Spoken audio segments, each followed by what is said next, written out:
Right. In the absence of questions, thank you once again, sir. And now may I call upon Professor Reidar from the University of Bergen to speak. He has been introduced, so it's going to be very good. Thanks. Find my slides.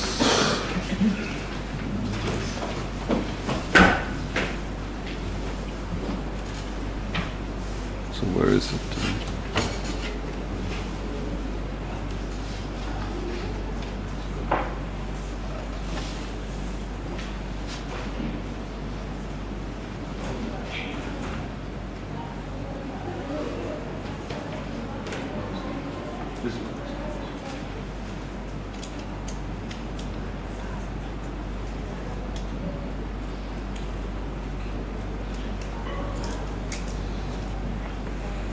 Oops, there's T missing, but that's okay. This was a title that was given to me. I was surprised because I didn't actually know that this was the title that was provided to me, but it will actually, I will talk about that. And what I will do is to describe to you the program that we have at the University of Bergen. And I will, I think to a certain extent illustrates Professor Nalaka's points. Stressing the need to attend to the mechanics of the implementation for a successful program, and also then pointing out that sometimes that is something, either we are lucky, there is some way of implementation, and sometimes there isn't, and it's very difficult then to do. And in Norway, we have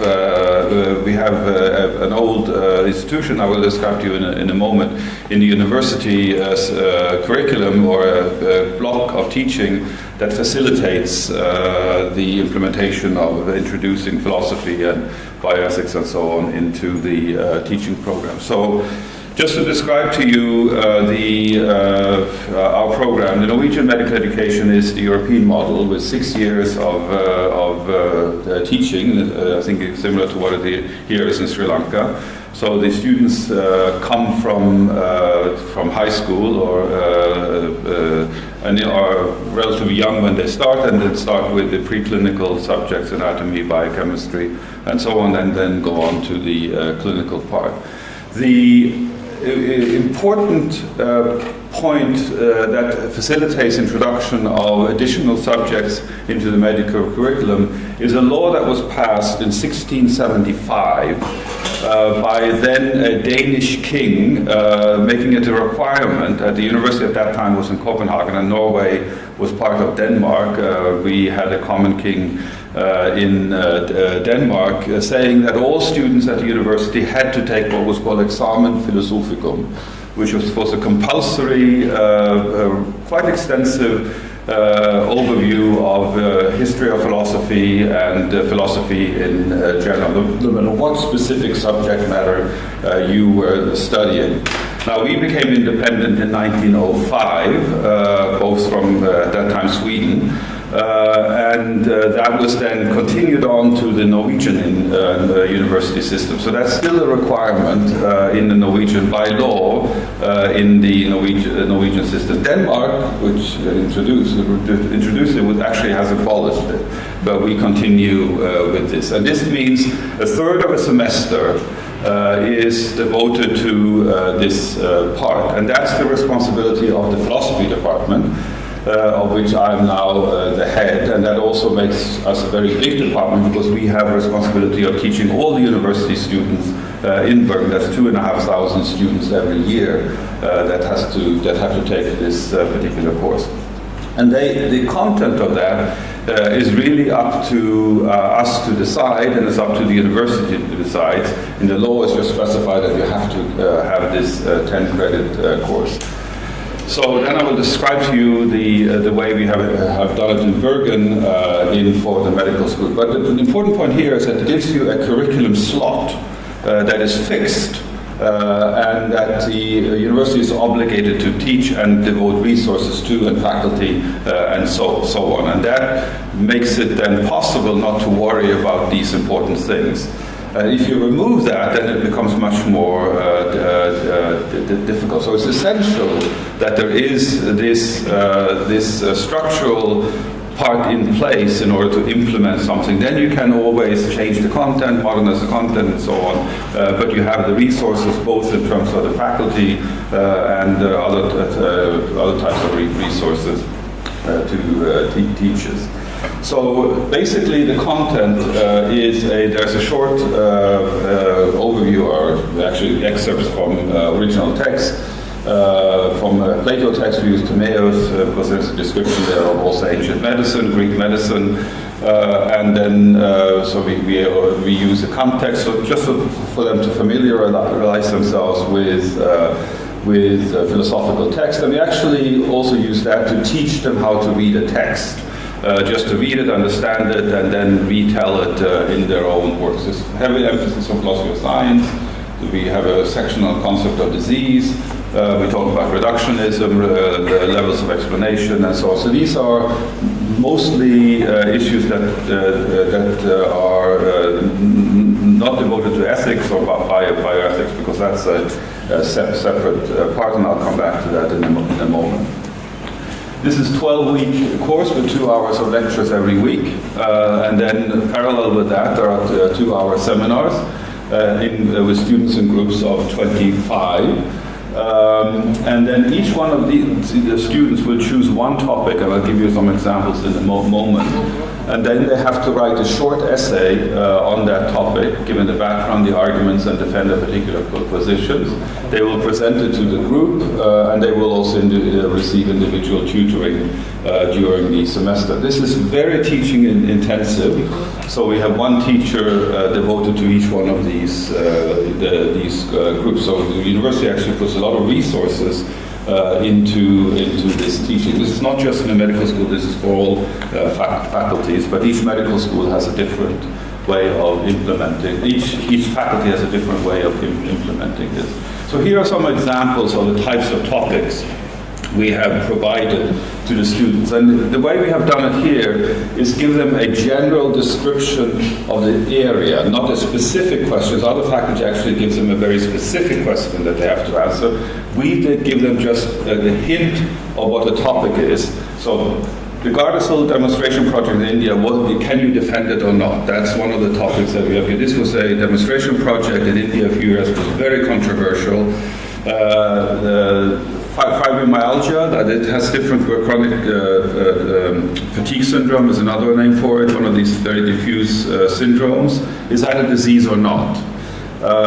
Was the response of the Norwegian government to the swine flu pandemic appropriate?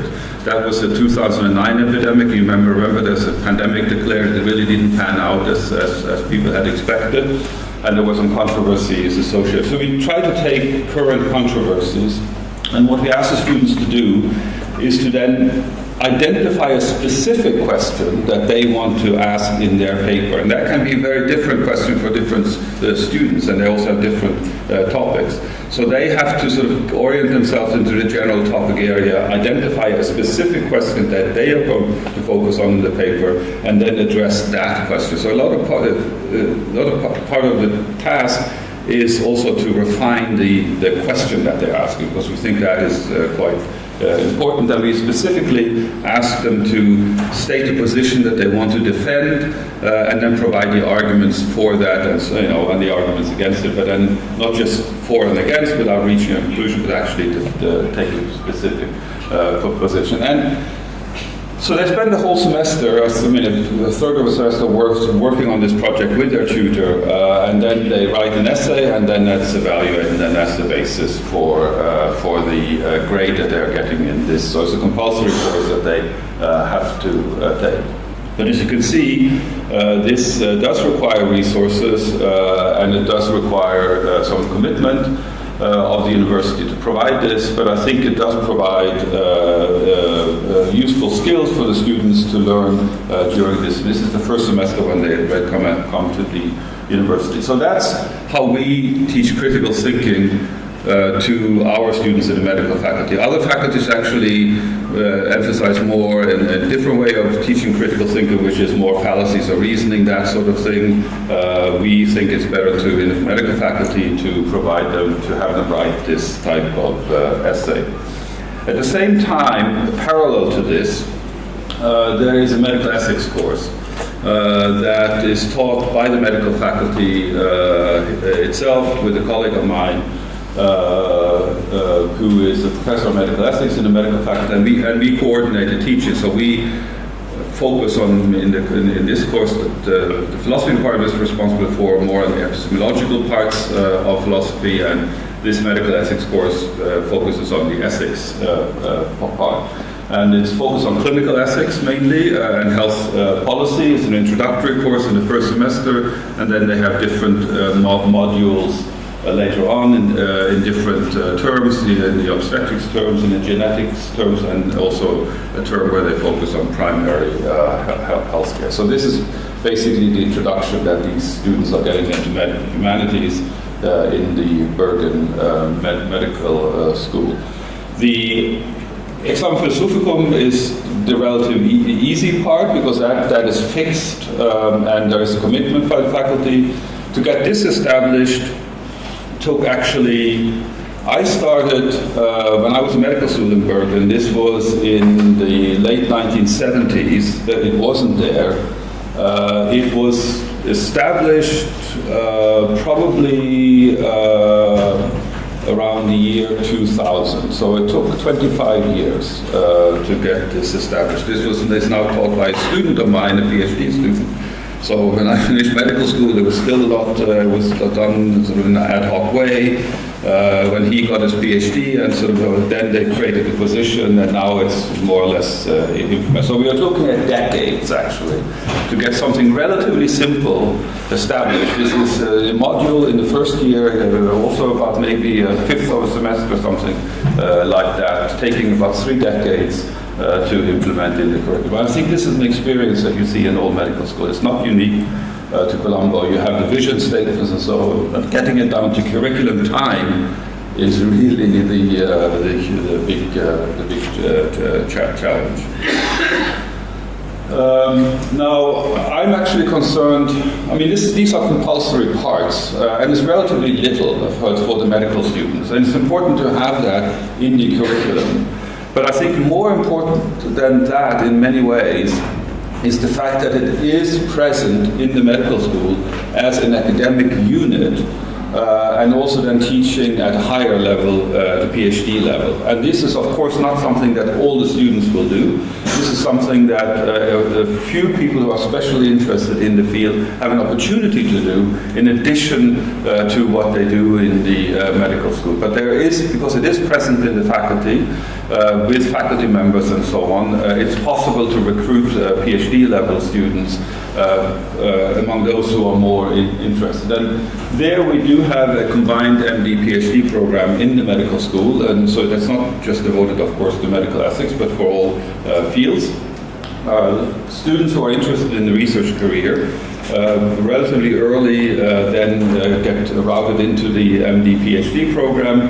They have a 7-year medical school rather than 6 years, where they get 1 year of research training during they take basically a year off sometime in the medical school, 6-year medical school program. After they finish the medical degree, they then have a 2-year fellowship, and then they complete a PhD after that. We have now gotten a number of students also who are interested in medical ethics through that program. And it's a relatively convenient way of recruiting people for the medical ethics field, because, again, the structure is there. It's a general structure for all subjects. And if you have a faculty member in the medical school, you can then advocate for having the medical, and if medical students are interested, you can recommend them for entrance into this particular program. I think, for myself, I think there is a need for such a program, a PhD level program, also in Asian countries. There are very few scholars who have medical ethics, bioethics as their academic field. That is where there is expertise lacking. From my point of view, that should be a high priority at this moment, to develop training at the PhD level in bioethics in various Asian countries. The challenges here are the 3 ones that I have put down. This is the logistics of the time commitment of the students. It's difficult to get that done in terms of their careers in terms of their education and so on, to get free time for if they have a job. Also a clear career path for them. I mean, are the jobs when they finish this the PhD program? There are very few job opportunities. That has to be in place. And then there's the preparation of the students. Most students have a very little background in in ethics or related fields, so they're not that well prepared to enter into a PhD program. So if one wants to train at the PhD level, these things at the bottom here need to be in place, and they are also not in place, and that's why this is also going to be a challenge that's not going to be solved overnight, but we're looking again at decades to get these kinds of things implemented. Thank you.